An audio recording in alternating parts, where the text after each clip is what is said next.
इन दोनों में से कोई कार में कहीं हमारे पास अभी तक एविडेंस नहीं आया है।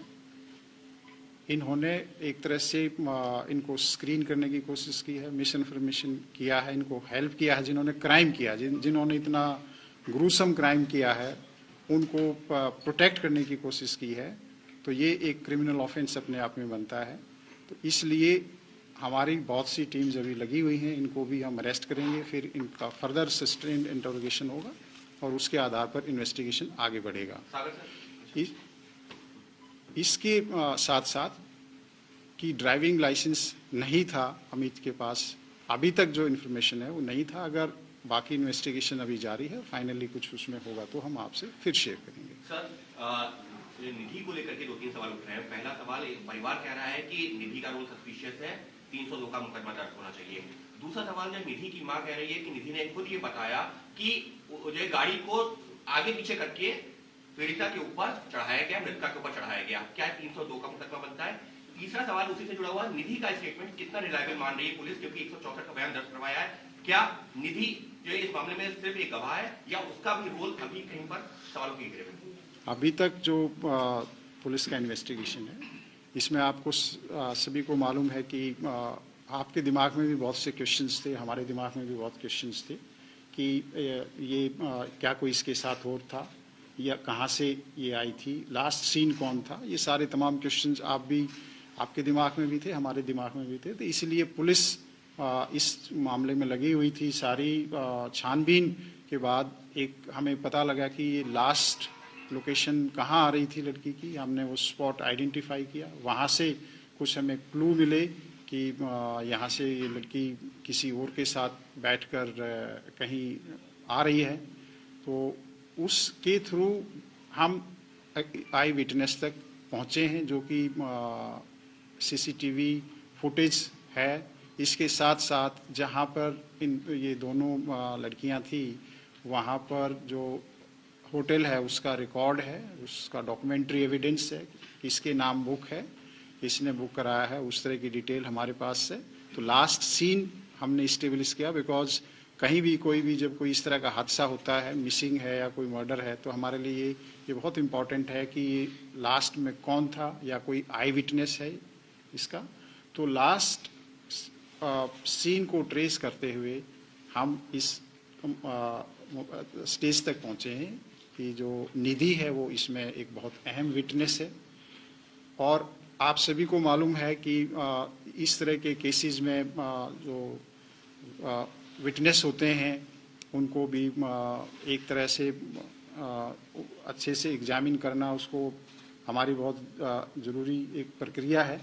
और जैसे ही हमें लगा कि ये एक हमारे पास अहम एविडेंस है और बहुत ही ये सही एविडेंस है, हमने 164 CRPC के तहत कोर्ट में एविडेंस कराया है, ताकि कोई ये एलिगेशन आए कि ये पुलिस की स्टेटमेंट है या पुलिस ने इसको ट्यूटर किया है। वो एक इंडिपेंडेंट एजेंसी है, आप सबको मालूम है, वहाँ का प्रोसीजर सबको मालूम है। मुझे खुद पर्सनली उस जो रिपोर्ट है उसके कंटेंट नहीं मालूम है, पर इतना मालूम है कि हमारा जो इन्वेस्टिगेशन है उसमें सपोर्ट मिल रही है और इसमें इन्वेस्टिगेशन की प्रक्रिया जारी है। जहाँ तक उसको बताने वाली बात है या इसने क्यों नहीं रिपोर्ट किया, ये क्वेश्चन हमारे दिमाग में भी आता है कि नॉर्मली आप कोई भी हादसा होता है तो उसमें आप इन्फॉर्म करते हैं और या आप पुलिस को इन्फॉर्म करते हैं या किसी रिश्तेदार को बताते हैं। हमारे दिमाग में भी है, हमने भी काउंसलिंग की है, पूछा समझने की कोशिश की है। कई बार कोई ट्रॉमा हो सकता है, कई बार कोई दूसरी वजह भी हो सकती है। तो सभी पहलुओं पर इन्वेस्टिगेशन अभी हो रहा है, क्योंकि ये एक ओपन एंडेड प्रक्रिया है जब तक कि हम फाइनली चार्जशीट फाइल नहीं कर सकते, और इनफैक्ट उसके बाद भी सप्लीमेंट्री चार्जशीट का प्रोविज़न हम रख सकते हैं। इसके अलावा कि इन्होंने अपनी मदर को बताया कि ऐसा हुआ, उस पहलू पर भी हम इन्वेस्टिगेशन करेंगे, कि पूछेंगे कि क्या सिचुएशन थी, क्या वो सही बात है नहीं है, और उसमें क्या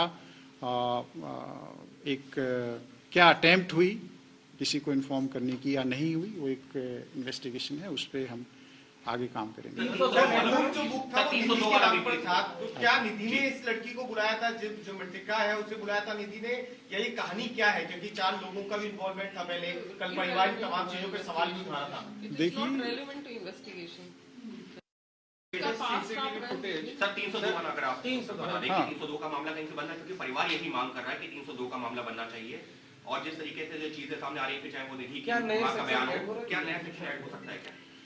देखिए, जो जिस तरह से हमारे पास अभी डिटेल आ रही है और इन्वेस्टिगेशन में हमें स्टेटमेंट्स के माध्यम से या दूसरा इंटरोगेशन के माध्यम से पता चल रहा है कि ये जो इंसिडेंट है, it's a very gruesome incident, और इसके लिए कि सही मायने में जो विक्टिम है, अंजलि है, उसको जस्टिस मिल सके, तो हमारे लिए ये बहुत ज़रूरी है कि हम जो एविडेंस है वो कड़े से कड़ा एविडेंस, सख्त से सख्त एविडेंस इकट्ठा करें, और जो बिल्कुल सही एप्रोप्रिएट सेक्शंस हैं उनमें हम चार्जशीट तैयार करें। इसके लिए हमारे पुलिस अधिकारी, बहुत जो एक्सपीरियंस्ड लोग हैं, वो लगातार इस पे चर्चा कर रहे हैं, और जो लीगल एक्सपर्ट्स हैं उनकी भी ओपिनियन ली जा रही है, और इसमें एक स्पेशल पब्लिक प्रोसिक्यूटर भी अपॉइंट किया जा रहा है, ताकि किसी भी तरह से ये जो केस है हमारे कोई ये कोलैप्स ना करे, फेल ना हो, कोई इसमें कोई लूप होल ना रह जाए, इन्वेस्टिगेशन पॉइंट ऑफ व्यू से and legal point of view से। 302 लगना या 304 लगना ये एक लॉ का मैटर है, इसमें मेरे चाहने से या किसी और के चाहने से, बिना एविडेंस के, बिना फैक्ट एंड सर्कमस्टांसेस के नहीं हो सकता है। इसका पूरी तरह से उसके लिए, मर्डर के लिए आप सभी को मालूम है कि एक मोटिव होना बहुत ज़रूरी होता है, एक इंटेंशन होना बहुत ज़रूरी होता है। अभी तक का जो इन्वेस्टिगेशन है उसमें हम इस स्टेज पे नहीं पहुंचे हैं। जैसे कि मैंने आरंभ में बताया कि सीडीआर और सीसीटीवी के एनालिसिस से अक्यूज्ड और डिसीज्ड का कहीं कोई कनेक्शन हमें नहीं मिला है। इसके साथ साथ जो अक्यूज्ड हैं उनका और जो आई विटनेस है उसका भी कोई कनेक्शन हमें नहीं मिला है। कोई हादसा होता है और उसमें अगर कोई मोटिव या कोई एक इंटेंशन क्लियर कट ना हो, तो उसमें 302 इस्टेब्लिश करना पुलिस के लिए एक बहुत बड़ा चैलेंज है। ये केस आप देखते हैं, पहले भी इंसिडेंट हुए हैं, एक BMW का इंसिडेंट था, मैटर बहुत हाई लेवल, सुप्रीम कोर्ट के लेवल तक जाता है। 304, 302, 304A ये लीगल इश्यूज हैं। पुलिस को जो लॉ के तहत कार्रवाई करनी पड़ती है, तो अभी तक का इन्वेस्टिगेशन क्लियरली इंडिकेट करता है कि 304 के लिए फिट केस है। उसके लिए भी हमें बहुत ही स्ट्रॉन्ग एविडेंस इकट्ठे करने हैं, और वो काफ़ी कुछ हमारे पास आ चुके हैं, और काफ़ी एविडेंसेस और अब हम इकट्ठा करेंगे।